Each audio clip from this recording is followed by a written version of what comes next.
ఈరోజు నేను మీతో చర్చించబోయే అంశము మీలో చాలామందిని కోపం తెప్పించవచ్చు, లేదా అసహనానికి గురి చేయవచ్చు, లేదా ఇది ఏదో పెద్ద నీతి బోధనలాగా అనిపించవచ్చు. కానీ ఇది ఒక నగ్న సత్యం. ఈరోజు నేను మీతో మాట్లాడాలనుకుంటుంది ఒకరి మీద కోపంతోనో ఎవరినో తక్కువ చేయడానికో కాదు, మనందరం ఎటు వెళ్తున్నామని ఒకసారి మనల్ని మనం ప్రశ్నించుకోవడానికి. ఈ ప్రపంచం ఒక వింతైన మాయలో పడిపోయింది. పొద్దున లేచినప్పటి నుండి రాత్రి పడుకునేదాకా డబ్బు డబ్బు డబ్బు, ఇదే మంత్రం. ఆ డబ్బు ఉంటేనే గౌరవం, ఆ డబ్బు ఉంటేనే పదవి, ఆ డబ్బు ఉంటేనే అహంకారం. కాని ఒక్కటి ఆలోచించండి, మనం పుట్టినప్పుడు ఏం తెచ్చాం, పోయేటప్పుడు ఏం తీసుకెళ్తాం? మధ్యలో ఈ ఆరాటం ఎందుకు? మనిషి సంపాదనలో పడి మృగంలాగా మారిపోతున్నాడు. మానవత్వం అనే మాటకు అర్థమే లేకుండా పోయింది. ఈ వీడియోలో ఆధ్యాత్మిక మరియు శాస్త్రీయ ఆధారాలను జోడిస్తూ మనం చర్చించబోయే విషయాలు నువ్వు సంపాదిస్తున్న ఆ అక్రమ సంపాదన వెనుక ఉన్న అసలు చీకటి నిజాన్ని, దాని పర్యవసానాలను కళ్లకు కట్టినట్టు చూపిస్తాయి. కాబట్టి సిద్ధంగా ఉండండి. వివరంగా విషయాలు తెలుసుకోవడానికి ఈ వీడియోను పూర్తిగా చూడండి. మరి ఇంకెందుకు ఆలస్యం? Ladies and gentlemen, your attention please. This is Dr. Paspati Raj and welcome to my channel. ఇప్పుడు నేను చెప్పబోయే మాటలు అందరి కోసం కాదు. ఎవరైతే నీతి, ధర్మాన్ని తప్పి అక్రమ మార్గాల్లో సంపాదిస్తూ సమాజాన్ని వంచిస్తున్నారో నీకే నేను చెప్తున్నాను. నీ అంతరాత్మ లోతుల్లో ఎక్కడో ఒకచోట ఇది తప్పు అని నీకు తెలుస్తూనే ఉంది. నీ మనసాక్షి నిన్ను రోజూ హెచ్చరిస్తూనే ఉంది. ఆ నిజాన్ని కప్పిపుచ్చుకోవాలని చూస్తున్నా నీ అంతరాత్మకే ఈ ప్రశ్న. దీనిని వివరించడానికి మనుస్మృతిలోని ఒక శ్లోకం మనల్ని హెచ్చరిస్తుంది. అధర్మేణైధతే తావత్తతో భద్రాణి పశ్యతి తతః సపత్నాన్ జయతి సమూలస్తు వినశ్యతి. అంటే అధర్మం వల్ల మనిషి మొదట అభివృద్ధి చెందుతాడు, శుభాలను చూస్తాడు, శత్రువులను జయిస్తాడు. కాని చివరకు వాడు సమూలంగా వంశంతో సహా నాశనమవుతాడు.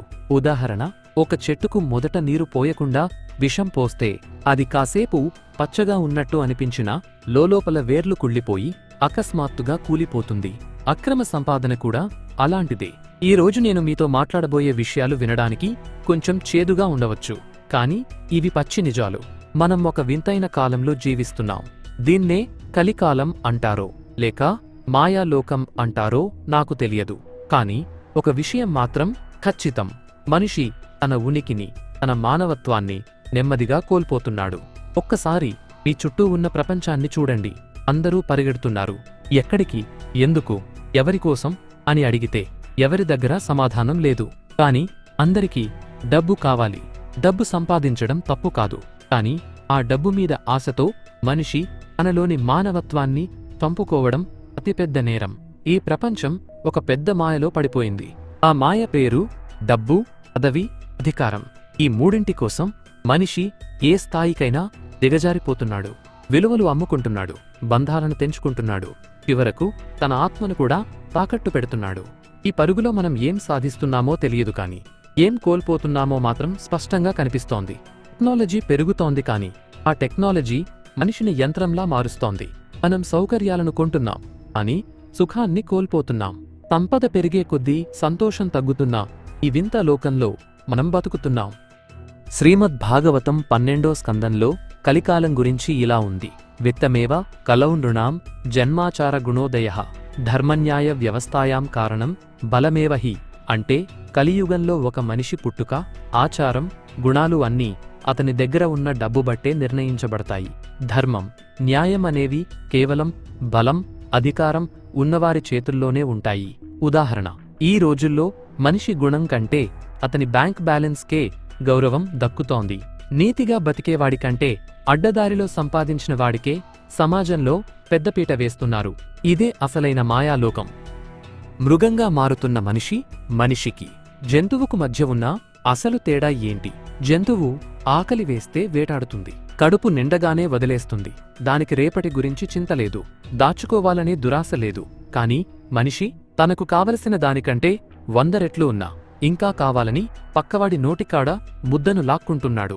ఇది మృగత్వం కాదా? ఒక పులి కడుపు నిండా ఉంటే పక్కనే జింక వెళ్తున్నా దాని జోలికి వెళ్లదు. కాని మనిషి తన దగ్గర 1000 కోట్లు ఉన్నా సాటి మనిషి దగ్గర ఉన్న 10 రూపాయల కోసం కూడా ప్రాకులాడుతున్నాడు. ఇదా మనం చెప్పుకునే మానవత్వం? మహాత్మా గాంధీ గారు ఒక అద్భుతమైన మాట చెప్పారు. The world has enough for everyone's need but not everyone's greed అంటే ఈ ప్రకృతిలో మన అందరి అవసరాలకు సరిపడా సంపద ఉంది. కాని ఒక్క మనిషి దురాశను తీర్చడానికి ఈ ప్రపంచం మొత్తం సరిపోదు. నేడు మనిషి తన మేధస్సును విజ్ఞానం కోసం కాకుండా ఎదుటివాడిని ఎలా తొక్కాలి, వాడి ఆస్తిని ఎలా లాక్కోవాలి అనే కుట్రల కోసం వాడుతున్నాడు. దయ, జాలి, కరుణ, సహనం వంటి మానవత్వపు విలువలు ఇప్పుడు కేవలం డిక్షనరీ పదాలుగా మిగిలిపోయాయి. జంతువులకుండే కనీస కృతజ్ఞత కూడా నేటి మనిషిలో మృగ్యమైపోతోంది.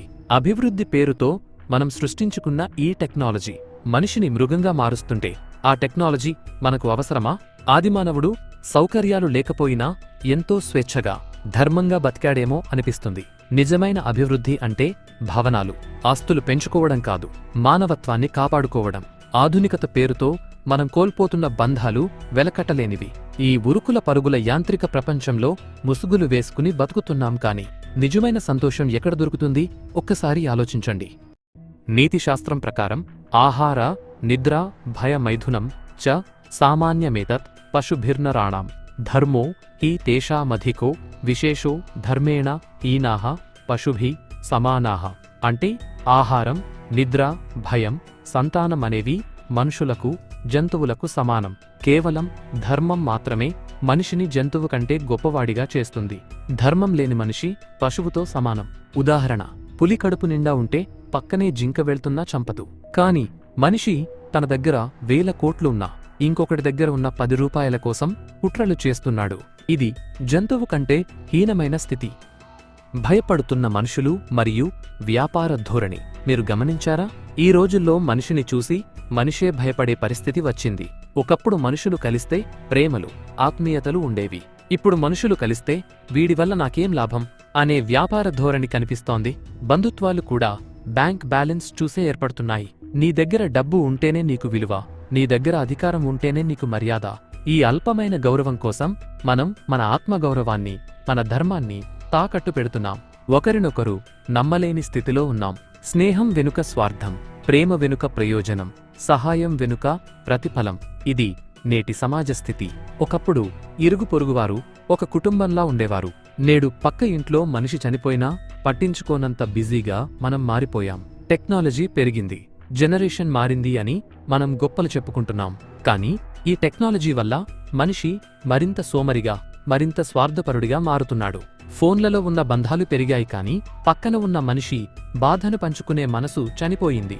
ఈ మాయ మనల్ని బంధాల నుండి విడదీస్తోంది, డబ్బుకి బానిసల్ని చేస్తోంది.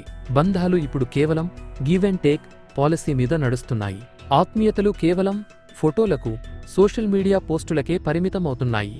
భర్తృహరి సుభాషితం దీనిని ఇలా వర్ణిస్తుంది: యస్యాస్తి విత్తం సా నరః కులీనః సా పండితః సా శ్రుతవాన్ గుణజ్ఞః సా ఏవ వక్తా సా చ దర్శనీయః సర్వే గుణాః కాంచనమాశ్రయంతి. అంటే ఎవరి దగ్గర డబ్బు ఉంటుందో వాడే కులీనుడు, పండితుడు, విజ్ఞాని, వక్త అని లోకం భావిస్తుంది. అన్ని గుణాలు బంగారాన్నే, డబ్బునే ఆశ్రయించి ఉంటాయి. ఉదాహరణ, మనం సోషల్ మీడియాలో 1000 మందికి లైక్లు కొడతాం. కాని పక్క ఇంట్లో మనిషి కష్టాల్లో ఉంటే తలుపు తీసి పలకరించడానికి కూడా మనకు సమయం లేదు. బంధాలు గివ్ అండ్ టేక్ వ్యాపారంగా మారిపోయాయి. బ్రాండ్ పేరుతో దోపిడీ సామాన్యుడి ఆవేదన. ఇందాక మనం అక్రమ సంపాదన గురించి మాట్లాడుకున్నాం కదా, దానికి ఒక గుండెను పిండేసే ఉదాహరణ చెబుతాను. ఈరోజు మనం ఒక సినిమా హాల్కో లేక ఒక మాల్కో వెళ్తాం. అక్కడ ఒక పాప్కార్న్ ధర 500 రూపాయలు. బయట 10 రూపాయలకు దొరికే నీళ్ల బాటిల్ అక్కడ 60 రూపాయలు. వ్యాపారం పేరుతో దోపిడీ చేయడం మహాపాపం.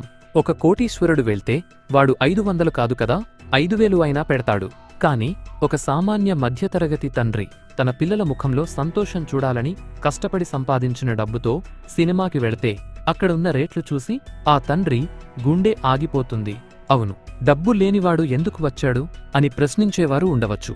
కానీ వ్యాపార సంస్థలు కేవలం డబ్బున్నవారికే పరిమితం అని బోర్డు పెట్టలేదు కదా. సామాన్యుడికి ఆ వస్తువులు అవసరం ఉండకపోవచ్చు, కాని తన బిడ్డకు ఆ సంతోషాన్ని ఇవ్వాలనే తపన ఉంటుంది. నువ్వు కట్టే ఈ బ్రాండెడ్ సామ్రాజ్యాలు ఆ సామాన్యుడి మనోభావాలను, తండ్రి కన్నీళ్లను కాలరాచి కడుతున్నవి కాదా? తన దగ్గర ఉన్నది తక్కువ డబ్బని తెలిసి కూడా తన బిడ్డ ఏడుస్తుంటే చూడలేక తన రక్తాన్ని చెమటగా మార్చి సంపాదించిన ఆ డబ్బంతటిని ఆ ఒక్క పాప్కార్న్ డబ్బా మీద పోస్తాడు. బిడ్డ సంతోషం కోసం వాడు లోపల ఏడుస్తూ ఆ డబ్బులు కడతాడు. ఒక సామాన్యుడి ఆవేదన మీద, ఒక తండ్రి కన్నీళ్ల మీద. మీరు కట్టే ఈ బ్రాండెడ్ సామ్రాజ్యాలు ఎంతకాలం నిలుస్తాయి? నువ్వు నీ గ్రాండ్నెస్ కోసం కట్టే ఏసీ గదుల ఖర్చు కోసం సామాన్యుడి రక్తాన్ని పిండటం ఏ రకమైన ధర్మం? ఈ రోజు హాస్పిటల్స్ నుండి స్కూళ్ల దాకా బ్రాండ్ పేరుతో సామాన్యుడిని పీల్చి పిప్పి చేస్తున్నారు. ఇది అక్రమ సంపాదన కాదా? రూపాయి వస్తువుని 10 రూపాయలకు అమ్మడం వ్యాపారం. ఇక్కడ 9 రూపాయలు లాభం కనిపిస్తున్నా అందులో వ్యాపారి కష్టం, రవాణా ఖర్చులు, పన్నులు మరియు ఆ వస్తువును భద్రపరిచినందుకు అయ్యే వ్యయం ఉంటాయి. ధర్మం. ఒక వ్యక్తి తన శ్రమకు తగిన ప్రతిఫలం ఆశించడం ధర్మబద్ధమైన వ్యాపారం. సమాజం అభివృద్ధి చెందాలంటే వ్యాపారికి లాభం అవసరం. కాని రూపాయి వస్తువు 100 రూపాయలుకి అమ్మడం అధర్మం, దోపిడీ. వస్తువు విలువ కంటే 100 రెట్లు ఎక్కువ వసూలు చేయడం కేవలం లాభం కాదు, అది అత్యాశే. ముఖ్యంగా ఆహారం, మందులు వంటి అత్యవసర వస్తువుల ధరలను విపరీతంగా పెంచి అమ్మడాన్ని శాస్త్రాలు తీవ్రంగా ఖండిస్తాయి. దీన్ని అవకాశవాదం అంటారు. అవతలివాడి అవసరాన్ని ఆసరాగా చేసుకుని దోచుకోవడం అధర్మం. దీనిపై మహాభారతంలో ఒక సందేశం ఉంది. పీడ్యమానః పరో ధర్మం న కరోతి యదా నరః తస్య పీడాకరం పాపం సర్వం తం ప్రతి గచ్చతి. అంటే ఒక సామాన్యుడిని బాధించి అతని కన్నీళ్ల మీద ఎవరైతే ఆనందాన్ని వెతుక్కుంటారో ఆ బాధే శాపంగా మారి వారిని దహిస్తుంది. ఉదాహరణ, మాల్స్లో 500 రూపాయల పాప్కార్న్ కొనే శక్తి లేక ఏడుస్తున్న బిడ్డను చూసి బాధపడే తండ్రి గుండెకోత. ఆ వ్యాపారికి అక్రమ లాభం కావచ్చు, కాని అది ఆ తండ్రి ఆశీస్సులను మాత్రం ఇవ్వదు. అక్రమ సంపాదన ఒక తీపి విషం. సంపాదన మనిషికి అవసరమే, కాని అది ధర్మమైన సంపాదన కావాలి. ఈరోజు సమాజంలో లంచాలు తీసుకోవడం, కల్తీ చెయ్యడం, అబద్ధాలు చెప్పి వ్యాపారాలు చెయ్యడం ఇవన్నీ ఒక ఫ్యాషన్ అయిపోయాయి. ప్రతివాడూ చేస్తున్నాడు కదా, నేను చేస్తే తప్పేంటి అనే సమర్థన మనల్ని పతనానికి తీసుకెళ్తోంది. భగవద్గీత చెబుతుంది, అధర్మం మొదట అభివృద్ధిలా కనిపిస్తుంది, సుఖాలు ఇస్తుంది, విజయంలా అనిపిస్తుంది, కాని చివరికి అది సంపూర్ణ వినాశనానికే దారితీస్తుంది. అక్రమ సంపాదన ఒక తీపి విషం లాంటిది. తాగేటప్పుడు రుచిగా ఉంటుంది, కాని ప్రాణాలను తీస్తుంది. ఆ డబ్బు మీ పిల్లలకు రాజభోగాలు ఇవ్వచ్చు, కాని మనశ్శాంతిని ఇవ్వదు. లగ్జరీ లైఫ్ అంటే ఏంటి? ఏసీ గదిలో నిద్ర లేకుండా తల బాదుకోవడమే లగ్జరీనా? లేక రూపాయి లేకపోయినా ప్రశాంతంగా గాలి పీలుస్తూ నిద్రపోవడమే లగ్జరీనా? ఆలోచించండి. మనుషులు ఏమనుకుంటున్నారు అంటే, నేను ఎవరిని మోసం చేసినా పర్లేదు, నాకు డబ్బు వస్తే చాలు, నా జీవితం లగ్జరీగా ఉంటే చాలు. కాని ఈ అశాశ్వతమైన సంపద కోసం శాశ్వతమైన వ్యక్తిత్వాన్ని ఎలా కోల్పోతున్నాం? తప్పుడు మార్గంలో వచ్చే డబ్బు రోగాలను, అశాంతిని కూడా తనతో పాటు తెస్తుంది. ఒకరిని ఏడిపించి నువ్వు నవ్వాలనుకోవడం ప్రకృతి నియమానికి విరుద్ధం. మనం పోగేసే ప్రతి అక్రమ రూపాయి రేపు మన ఇంట్లోనే ఒక కన్నీటి చుక్కగా మారుతుంది. భగవద్గీతలో శ్రీకృష్ణుడు ఇలా అంటాడు, విషయేంద్రియ సంయోగాద్యత్త దగ్రేల్ మృతోపమం పరిణామే విషమివ తత్సుఖం రాజసం స్మృతం. అంటే కోరికల వల్ల వచ్చే సుఖం మొదట అమృతంలా అనిపించినా చివరికి విషంలా మారుతుంది. ఉదాహరణ, అక్రమంగా సంపాదించిన డబ్బుతో కోట్లు పెట్టి పరుపులు కొనొచ్చు, కాని ప్రశాంతమైన నిద్రను కొనలేం. ఆ డబ్బు రోగాలను, అశాంతిని కూడా తనతో పాటు తెస్తుంది. ధర్మం అంటే ఏమిటి? వేదాల సందేశం. ఈ వీడియోలో పదే పదే వినిపించే పదం ధర్మం. ధర్మం అంటే మతం కాదు. ధర్మం అంటే న్యాయం. ఎదుటివాడికి కీడు చేయకుండా బతకడం ధర్మం. నీ కష్టార్జితాన్ని మాత్రమే నువ్వు అనుభవించడం ధర్మం. వేదాలు చెబుతున్నాయి, ధర్మో రక్షతి రక్షితః. నువ్వు ధర్మాన్ని రక్షిస్తే ఆ ధర్మమే నిన్ను రక్షిస్తుంది. కాని ఈరోజు మనం ధర్మాన్ని రోడ్డు మీద పడేశాం. అక్రమ సంపాదనకు అలవాటు పడిపోయాం. వేదాల్లో అపరిగ్రహం అనే పదం ఉంది, అంటే అవసరానికి మించి ఏదీ స్వీకరించకూడదు. ఈ సృష్టిలో గాలి, నీరు, ఆహారం అందరికీ సమానంగా ఉన్నాయి. కాని మనిషి వాటిని తన అదుపులోకి తీసుకోవాలని చూస్తున్నాడు. అమృతం కూడా అతిగా తాగితే విషమవుతుంది. అలాగే సంపాదన కూడా ఒక హద్దు దాటితే అది మన వ్యక్తిత్వాన్నే విషపూరితం చేస్తుంది. ప్రకృతిని చూడండి, చెట్టు పండ్లను ఇస్తుంది, కాని తను తినదు. నది నీటిని ఇస్తుంది, కాని తను తాగదు. ప్రకృతిలో ఏదీ తనకోసం దాచుకోదు, కాని మనిషి ఒక్కడే తన 7 తరాల కోసం దాచుకోవాలని చూసి అశాంతిని కొని తెచ్చుకుంటున్నాడు. ఒక మనిషి తన అవసరానికి మించి సంపాదిస్తున్నాడంటే వాడు ఖచ్చితంగా ఎవరో ఒకరి హక్కును కాలరాస్తున్నాడని అర్థం. ప్రకృతి మనకు ఇచ్చే పాఠం త్యాగం, కాని మనం నేర్చుకున్నది దోపిడీ. వేదాల్లో అపరిగ్రహం గురించి యోగ సూత్రాలు ఇలా చెబుతున్నాయి: అపరిగ్రహ స్థైర్యే జన్మకథంతా సంబోధః. అంటే అవసరానికి మించి దేనిని ఆశించకుండా ఉండటమే అపరిగ్రహం. ఇది సిద్ధిస్తేనే మనిషికి జీవితం మీద అవగాహన కలుగుతుంది. ఉదాహరణ, ప్రకృతిని చూడండి. చెట్టు పండ్లను ఇస్తుంది, కాని తను తినదు. మనిషి మాత్రం తన 7 తరాల కోసం దాచుకోవాలని చూసి అశాంతిని కొని తెచ్చుకుంటున్నాడు. బంధాల మాయ, అక్రమ సంపాదనకు పునాది ఎక్కడా? మనిషి ఎప్పుడు దారి తప్పుతాడు, ఎప్పుడు అబద్ధమాడతాడు, ఎప్పుడు తన నీతిని అమ్ముకుంటాడు? దీనికి సమాధానం వెతికితే ఒక వింతైన నిజం బయటపడుతుంది. ఒక మనిషి ఒంటరిగా ఉన్నప్పుడు వాడికి పెద్దగా కోరికలు ఉండవు. తన కడుపు నిండితే చాలు, పడుకోవడానికి ఒక చిన్న చోటు ఉంటే చాలు అనుకుంటాడు. వాడికి ఆస్తుల మీద వ్యామోహం ఉండదు, మేడల మీద కోరిక ఉండదు. కాని ఎప్పుడైతే వాడి జీవితంలోకి ఒక బంధం వస్తుందో, ఎప్పుడైతే ఒక భార్య, ఒక బిడ్డ అనే నాది అనే స్వార్థం మొదలవుతుందో, అక్కడే అక్రమ సంపాదనకు బీజం పడుతుంది. పురాణ సూక్తి శ్లోకంలో మన శాస్త్రాలు ఒక అద్భుతమైన మాట చెబుతున్నాయి: పుత్రైషణ, విత్తైషణ, లోకైషణ. అంటే మనిషిని ఈ లోకంలో బంధించేవి 3 బలమైన కోరికలు. 1 సంతానం, 2 ధనం, 3 లోకంలో పేరు ప్రతిష్టలు. ఒకప్పుడు కేవలం అవసరానికి సంపాదించే మనిషి పెళ్లయ్యాక భార్య మెడలో నగలు చూడాలని, తన పిల్లలు అందరికంటే ధనవంతులుగా ఉండాలని ధర్మాన్ని పక్కన పెడతాడు. నా భార్య అడిగింది కదా, లేదనలేను అని లంచం తీసుకుంటాడు. నా పిల్లలకి ఆస్తులు ఇవ్వాలి కదా అని పక్కవాడిని మోసం చేస్తాడు. ఇక్కడ అతను చేస్తున్నది పాపమని వాడికి తెలుసు, కాని ప్రేమ అనే ముసుగు వేసి దాన్ని సమర్థించుకుంటాడు. ఆధునిక సైన్స్ దీని గురించి ఏం చెబుతుందంటే, మనిషికి సంపాదన అనేది ఒక వ్యసనం, అడిక్షన్ లాంటిది. మెదడులో డోపమైన్ అనే రసాయనం ఉంటుంది. మనం ఏదైనా కొత్త వస్తువు కొన్నప్పుడు లేదా డబ్బు సంపాదించినప్పుడు ఇది విడుదలయ్యి మనకొక కిక్ ఇస్తుంది. కాని ఇక్కడే ఒక చిక్కు ఉంది. ఒకసారి లంచం తీసుకున్నప్పుడు లేదా అక్రమంగా డబ్బు సంపాదించినప్పుడు కలిగే ఆనందం మళ్లీ కలగాలంటే అంతకంటే ఎక్కువ మొత్తం సంపాదించాలి. దీనివల్ల మనిషి ఒక హెడోనిక్ ట్రెడ్మిల్ మీద పరిగెడుతుంటాడు. అంటే ఎంత సంపాదించినా వాడు తృప్తి చెందడు. ఆఖరికి తన కుటుంబాన్ని కూడా ఒక వ్యాపార వస్తువుగా చూసే స్థాయికి చేరుతాడు. సమాజంలో కనిపిస్తున్న వికృతం ఉదాహరణలు ఒక్కసారి ఆలోచించండి. మీరు అక్రమంగా తెచ్చిన ఆ డబ్బు మీ పిల్లలకి సుఖాన్నిస్తుందా? ఒక తండ్రి పగలు రాత్రి కష్టపడి లేదా అక్రమంగా సంపాదించి తన కొడుక్కి కావాల్సినవన్నీ కొనిస్తాడు. కొడుకు అడగకముందే ఖరీదైన బైక్, ఫోన్ చేతిలో పెడతాడు. ఫలితం ఏమవుతుందో తెలుసా? ఆ పిల్లాడికి కష్టం విలువ తెలియదు. మా నాన్న దగ్గర డబ్బుంది కదా అనే అహంకారం పెరుగుతుంది. ఆ అహంకారం వాడిని వ్యసనాల వైపు నడిపిస్తుంది. చివరికి ఏమవుతుంది? ఏ కొడుకు కోసమైతే నువ్వు ధర్మాన్ని తప్పావో అదే కొడుకు నిన్ను ముసలితనంలో ఒక భారంగా చూస్తాడు. ఎందుకంటే నువ్వు వాడికి డబ్బు ఇవ్వడం నేర్పావు కాని ధర్మం నేర్పలేదు. అధర్మంగా వచ్చిన డబ్బు రోగంలాగా వస్తుంది, శోకంలాగా మిగులుతుంది. భగవద్గీత శ్లోకంలో అత్యాశ గురించి శ్రీకృష్ణ పరమాత్మ 16వ అధ్యాయంలో దైవాసుర సంపద్విభాగయోగం ఇలా అంటారు: ఇదమద్య మయా లబ్ధమిమం ప్రాప్స్యే మనోరథం ఇదమస్తీదమపి మే భవిష్యతి పునర్ధనం. అంటే ఈరోజు నేను ఇది సంపాదించాను, రేపు ఆ కోరిక తీర్చుకుంటాను. నా దగ్గర ఇప్పుడు ఇంత ధనం ఉంది, రేపు ఇంకా వస్తుంది. ఇలా ఆలోచించేవాడు ఆసురీ ప్రవృత్తి, రాక్షస స్వభావం కలవాడు. ఇప్పుడు మన సమాజంలో అందరూ ఇలాగే తయారయ్యారు. నాకోసం కాదు, నా పిల్లల కోసం అని చెప్పి రాక్షసుల్లా మారుతున్నారు. బంధాలు మరియు మౌనం. ఒకసారి నిశ్శబ్దంగా ఆలోచించండి. మీకు నిజంగా ఎంత డబ్బు కావాలి? ఒక చిన్న గది, 3 పూటల భోజనం చాలు.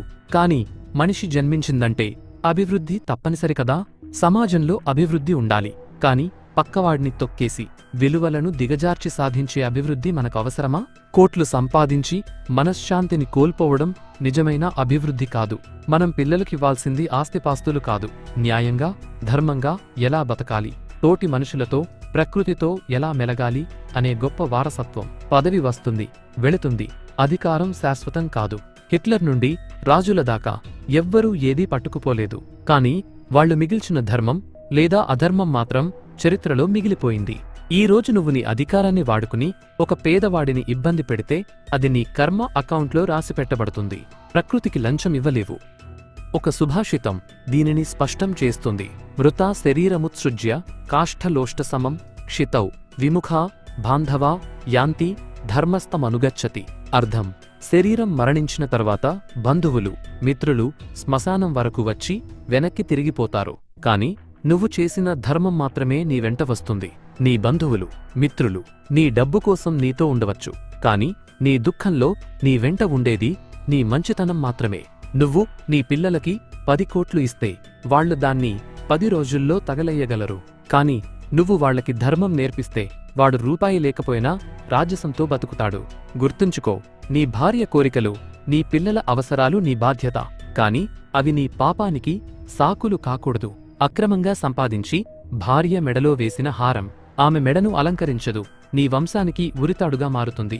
అవసరానికి మించి ఆశపడకు, బాధ్యత పేరుతో బందీ అవ్వకు. నీవు ఒక్కడివే వచ్చినప్పుడు ప్రశాంతంగా ఉన్నావు.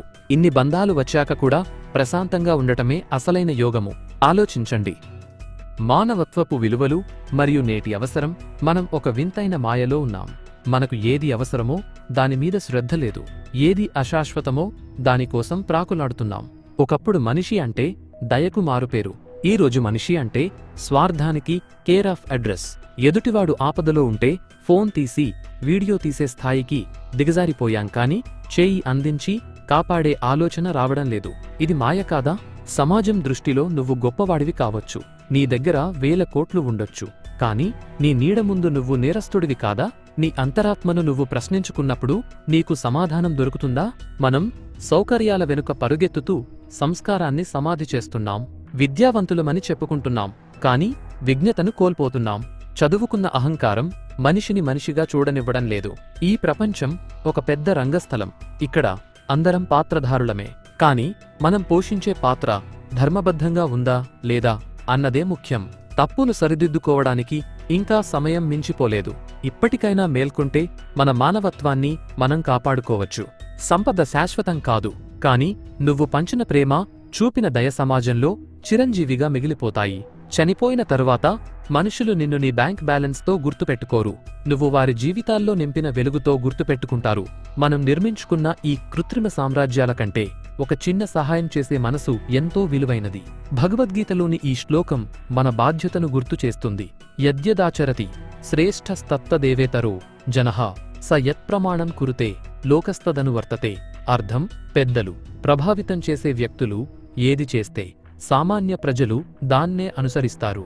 వారు దేనిని ప్రమాణంగా తీసుకుంటే లోకం కూడా అదే దారిలో వెళ్తుంది. ఉదాహరణ: సమాజంలో మనం ఒక మార్పును కోరుకుంటే ఆ మార్పు మన దగ్గరే మొదలవ్వాలి. సంపద శాశ్వతం కాదు, కాని నువ్వు పంచిన ప్రేమ శాశ్వతం. వేదాల సాక్షిగా సంపాదన నియమం. అసలు సంపాదన అంటే ఏమిటి? కేవలం అంకెలను పోగేయడమేనా? కాదు. మన వేదాలు, ఉపనిషత్తులు 1000 ఏళ్ల క్రితమే సంపాదనకు ఒక పవిత్రమైన హద్దును నిర్ణయించాయి. కాని ఈరోజు మనం ఆ హద్దులను చెరిపేసి అగాధమైన ఆశలోకి పడిపోయాము. ఉపనిషత్ సూక్తి శ్లోకంలో ఈశావాస్య ఉపనిషత్తులోని మొదటి శ్లోకం మన సంపాదన తీరును శాసిస్తుంది. ఈశావాస్యమిదం సర్వం యత్కించ జగత్యాం జగత్ తేన త్యక్తేన భుంజీధా మా గృధా కస్య స్విద్ధనం. అంటే ఈ జగత్తులో ఉన్నదంతా ఈశ్వరుడిదే, ఆయన ఇచ్చిన దానిని త్యాగభావంతో అనుభవించు. అంతే తప్ప ఎదుటివాడి ధనం మీద కన్నువేయకు, ఆశపడకు. కాని ఈరోజు మనం ఏం చేస్తున్నాం? మనకు భగవంతుడు ఇచ్చిన దానితో తృప్తి చెందడం లేదు. న్యాయంగా కష్టపడి సంపాదించే రూపాయి చాలడం లేదు. పక్కవాడి ఆస్తి మీద, వాడి ఎదుగుదల మీద కన్ను వేస్తున్నాం. అది ఎలాగైనా సరే మన జేబులోకి రావాలని కుట్రలు పన్నుతున్నాం. ఆధునిక ఎకనామిక్స్ మరియు సైకాలజీలో జీరో సమ్ థింకింగ్ అనే పదం ఉంది. అంటే పక్కవాడు బాగుపడితే నేను నష్టపోతున్నాను అనే ఒక భ్రమ. దీనివల్ల మనిషిలో అసూయ పెరుగుతుంది. శాస్త్రవేత్తల ప్రకారం నిరంతరం ఇతరుల ధనంపై ఆశపడేవారిలో కార్టిసోల్, స్ట్రెస్ హార్మోన్ విపరీతంగా పెరుగుతుంది. ఇది మెదడులోని విచక్షణను చంపేసి కేవలం స్వార్థం వైపు మాత్రమే నడిపిస్తుంది. దశమ భాగం నియమం, ద 10% రూల్. వేదాల్లో చెప్పబడిన ధర్మం ప్రకారం నువ్వు 10 రూపాయలు సంపాదిస్తే అందులో కనీసం ఒక భాగం, దశమ భాగం సమాజానికి ఉపయోగపడాలి. కాని ఇప్పుడు 10 రూపాయలు సంపాదిస్తే పక్కవాడి దగ్గరున్న 10 కూడా ఎలా లాక్కోవాలి అని ఆలోచిస్తున్నాం. ఇదే కలికాలమంటే ధర్మం అంటే తీసుకోవడం మాత్రమే కాదు, ఇవ్వడం కూడా అని మర్చిపోయాం. సేవ అంటే ఏమిటి? నీ బాధ్యతను సేవ అని భ్రమపడకు. చాలామంది ఒక గొప్ప మాట చెబుతుంటారు, నేను సంపాదిస్తున్నాను, నా భార్యను మహారాణిలా చూసుకుంటున్నాను, నా పిల్లలను విదేశాల్లో చదివిస్తున్నాను, నేనెంతో గొప్ప సేవ చేస్తున్నాను అని. ఒక్క నిమిషం ఆగండి. మీ భార్యను, పిల్లలను మీరు పోషించుకోవడం సేవ కాదు, అది మీ బాధ్యత. మీ సంతానాన్ని మీరు కాపాడుకోవడంలో గొప్పేముంది? ఆ పని ప్రకృతిలో ఉన్న ప్రతి ప్రాణి చేస్తుంది. నీతి శ్లోకం: పశువులకు మనుషులకు తేడా అంటే ఆహారం తినడం, నిద్రపోవడం, భయం కలగడం, సంతానాన్ని కనడం. ఇవి పశువులకు మనుషులకు సమానమే. మనిషిని పశువు నుండి వేరు చేసేది ఒక్క ధర్మం మాత్రమే. ఆ ధర్మం లేని మనిషి పశువుతో సమానం. ఒక కుక్క కూడా తన పిల్లలకి ఆహారం తెచ్చిపెడుతుంది, తన గుంపును కాపాడుకుంటుంది. నువ్వు కూడా కేవలం నీ కుటుంబం కోసమే బతుకుతుంటే నీకు ఆ పశువుకు తేడా ఏంటి? అసలైన సేవ ఆత్మసంతృప్తి. అసలైన సేవ ఎక్కడ ఉందంటే నీకు ఎటువంటి సంబంధం లేని ఒక అనాథ పిల్లాడి ఆకలి తీర్చినప్పుడు ఉంటుంది. రోడ్డు మీద ఎండలో మాడిపోతున్న ఒక ముసలి ప్రాణానికి నీ చేత్తో ఒక్క ముద్ద పెట్టినప్పుడు కలిగే ఆ తృప్తి ఉందే, అది కోట్లు సంపాదించినా దొరకదు. సైకాలజీలో హెల్పర్స్ హై అనే ఒక అద్భుతమైన స్థితి ఉంది. మనం ప్రతిఫలం ఆశించకుండా ఎవరికైనా సాయం చేసినప్పుడు మన మెదడులో ఎండార్ఫిన్స్ మరియు ఆక్సిటోసిన్ విడుదలవుతాయి. ఇది మనిషికి అత్యున్నతమైన ఆనందాన్ని, మానసిక ఆరోగ్యాన్ని ఇస్తుంది. అంటే సేవ అనేది నువ్వు ఎదుటివాడికి చేసే ఉపకారం కాదు, అది నీ ఆత్మను నువ్వు శుద్ధి చేసుకునే ప్రక్రియ. మీరు ధర్మంగా ఉండి మీ అవసరానికి తగినట్లుగా సంపాదించుకుంటే మీరు ఎవరికీ ప్రత్యేకంగా సేవ చేయనక్కర్లేదు. ఎందుకంటే ధర్మబద్ధంగా జీవించడమే ఈ సమాజానికి నువ్వు చేసే అతిపెద్ద సేవ. నీ స్వార్థం కోసం నువ్వు ప్రకృతిని నాశనం చేయకుండా, పక్కవాడిని మోసం చేయకుండా ఉంటే చాలు.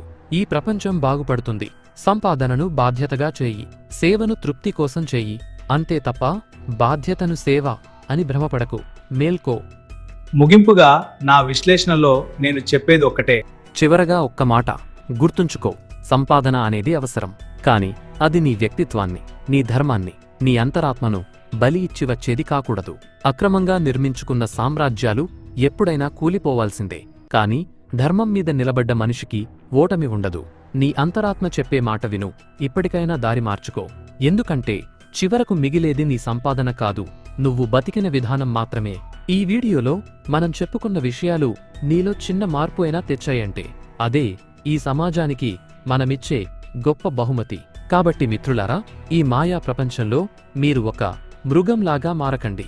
సంపాదించండి, కాని ఆ సంపాదన వెనుక ఒకరి కన్నీళ్లు ఉండకూడదు.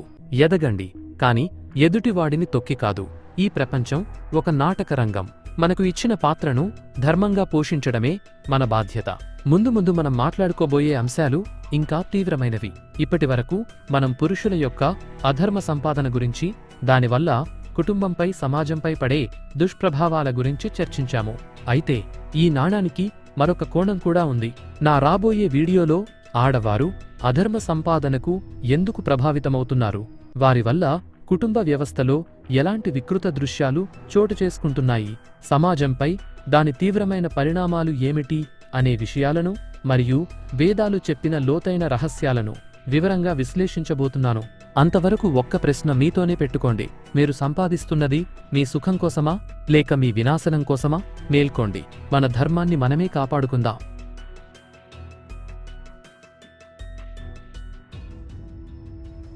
మీకు నా వీడియో అండ్ నా ఎక్స్ప్లెనేషన్ నచ్చినట్లయితే ప్లీజ్ లైక్ అండ్ షేర్. రెగ్యులర్గా నా వీడియో అప్డేట్స్ కావాలనుకుంటే మాత్రం తప్పకుండా మన ఛానల్ని సబ్స్క్రైబ్ చేసుకోవడం మాత్రం మర్చిపోకండి. ఈ టాపిక్ మీద మీ అభిప్రాయాలను కింద కామెంట్స్ రూపంలో షేర్ చేసుకోండి. మీకు నా వీడియో అండ్ నా ఎక్స్ప్లెనేషన్ నచ్చినట్లయితే ప్లీజ్ లైక్ అండ్ షేర్. రెగ్యులర్గా నా వీడియో అప్డేట్స్ కావాలనుకుంటే మాత్రం తప్పకుండా నా యూట్యూబ్ ఛానల్ని సబ్స్క్రైబ్ చేసుకోవడం మాత్రం మర్చిపోకండి. అలాగే పక్కన కనిపిస్తున్న గంట సింబల్ని నొక్కినట్లయితే నేను ఎప్పుడు నా కొత్త వీడియోని అప్లోడ్ చేసినా అది మీకు నోటిఫికేషన్ రూపంలో మీ మొబైల్కి వస్తుంది. Thanks for watching and thank you all.